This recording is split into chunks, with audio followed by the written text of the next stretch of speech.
Hey there, it's Susan Pierce Thompson, and welcome to the weekly vlog. I have a fascinating subject to share with you today in this week's vlog. It has to do with the 5 appetites. And this is a subject I learned about from a wonderful book that I highly recommend. It's called Eat Like the Animals: What Nature Teaches Us About the Science of Healthy Eating, by 2 biologists from Australia, David Rubenheimer and Stephen Simpson. So the 5 appetites. I don't think I hardly ever talk about the subject of appetite on the weekly vlog. And what is an appetite? An appetite is a system that drives us to eat. It's what creates the motivation, the drive to eat is our appetite.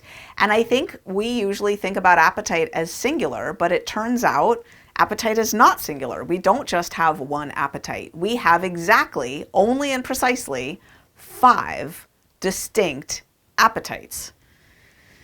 You want to hear them? All right, here we go. We have an appetite for each of the 3 macronutrients. So we have an appetite for protein, an appetite for carbohydrate, and an appetite for fat.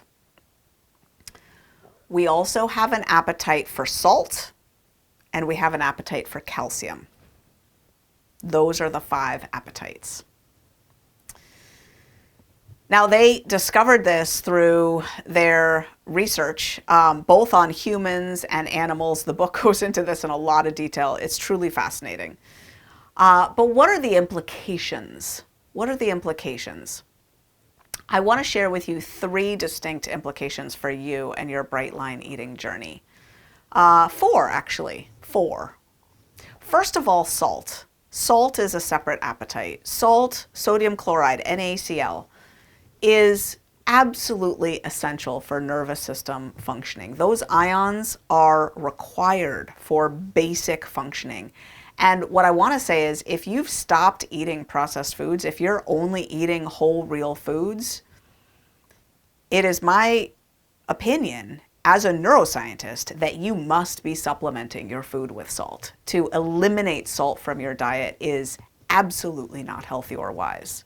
And it can drive you to eat because we have a distinct salt appetite. Notice that salt is the only micronutrient, the only nutrient that we can taste. The only one.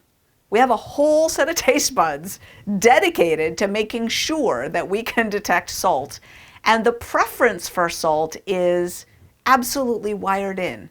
Young babies prefer slightly salty water over plain water. Salt is so essential. So that's the first thing.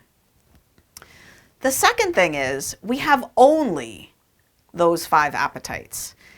And what that means is that if anyone is trying to convince you that your cravings or your binges are due to some nutrient deficiency that's not one of those 5 nutrients, they are wrong.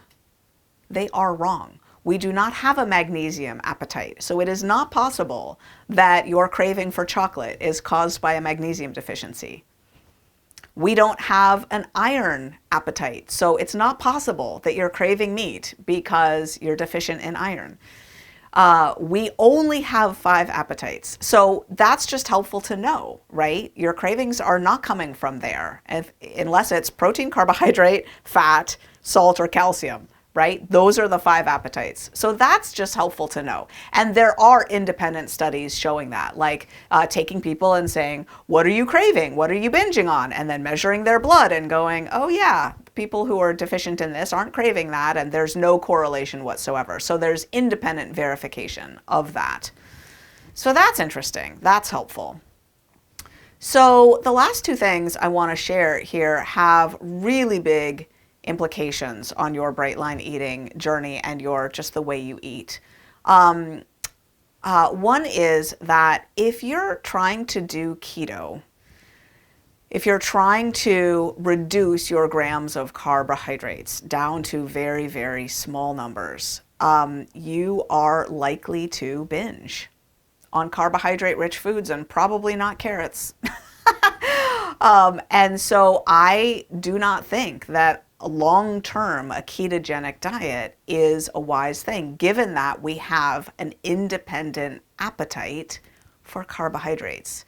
Now, the challenge with the appetites is that there are no universal baseline minimums that apply to every human being. So it is possible that you could get yourself into a state of ketosis if, for example, you're trying to do that because you've got a condition or a disorder where you really feel like it's going to be healthier for you to be in a state of ketosis. It's possible you could reduce your grams of carbohydrates down enough to get into a state of ketosis and be eating enough carbohydrate to not trigger that appetite.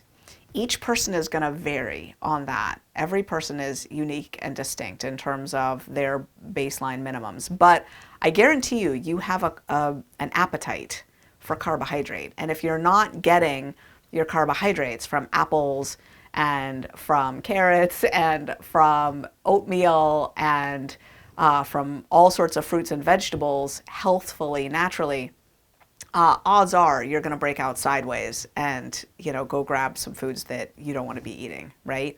I know a lot of people who've tried to recover from food addiction with a ketogenic approach, and I know that there are professionals who advocate that, and I see the people who work with them experiencing periodic binges, like mega binges on carbohydrate-rich foods, and it doesn't surprise me. We have a carbohydrate appetite. So that is one thing. Now, of course, in Bright Line Eating, we advocate, generally speaking, a balanced macronutrient approach, which is,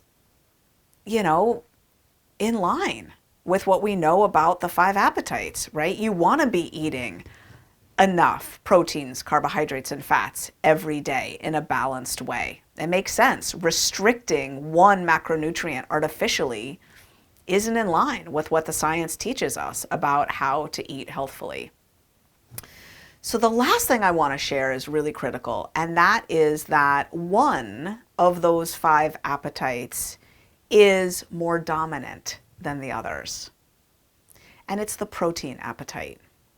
We will be driven to eat powerfully if we're not getting what our body deems to be enough protein. Now, unfortunately, there's no percentage of total calories that's enough, according to what research shows for every human being. People are different. So 12% of calories from protein might be enough for me, and 30% of calories from protein might be what's needed for you. If you have Inuit ancestry, it could be that you need way more. We don't know. We don't know. You don't know. None of us know. And so here's the good news. You're getting enough if you're not hungry. Because if you're not getting enough protein, that appetite is so dominant that you will be driven to eat, aka very, very hungry, if you're not getting enough protein. Now, here's the corollary of that. It's possible that if you're on the Bright Line Eating food plan and you're hungry, it's possible that simply choosing more protein-dense protein options and vegetable options will eliminate that hunger. And what I mean by that is, for breakfast, don't have 2 ounces of nuts. There's not much protein in 2 ounces of nuts. Have 8 ounces of Greek yogurt, right? Lots of protein in 8 ounces of Greek yogurt. For vegetables, don't eat corn, eat spinach and kale, sauteed spinach and kale, right? Tons of protein in sauteed spinach and kale, tons of protein in broccoli, tons of protein in Brussels sprouts. So eat your cruciferous and green leafy vegetables preferentially to get more protein. Eat tempeh like it's going out of style. Every day, eat tempeh for a protein serving for lunch or dinner. If you eat animals, eat chicken, chicken breast, fish, these sorts of things. High density protein choices are going to be awesome. And potentially supplement with a high quality protein powder. The one I always recommend is Complement brand, Complement, because it's made only out of whole real foods, no sweeteners, no additives at all. And 1 ounce of that is half a protein serving, 1.5 ounces if you're male. And just adding that to your breakfast, just by shaking it up in water, drinking it down like medicine, like a supplement, can absolutely stem the tide of hunger if it's being caused by a protein appetite, right? If that's what's happening with hunger. So I think it's really important to note that in the Bright Line Eating food plan, some foods like almond milk, for example, are listed in the protein category, but they have almost no protein. And it's really a buyer beware situation, because if you're using that and you're hungry, you really want to take a look at swapping that out for something that has far more protein in it, because the protein appetite is dominant. It will drive you to eat like nothing else. So 5 appetites, isn't that interesting? Who knew, right? Protein, carbohydrate, fat, salt, and calcium. You need to get enough of those on a daily basis or you will be driven to eat. And if you're not being driven to eat beyond your Bright Line Eating food plan, you can rest assured you're getting enough, because that appetite must by definition be quenched. Otherwise, you'd be driven to eat more. So food for thought. That's the weekly vlog. I'll see you next week.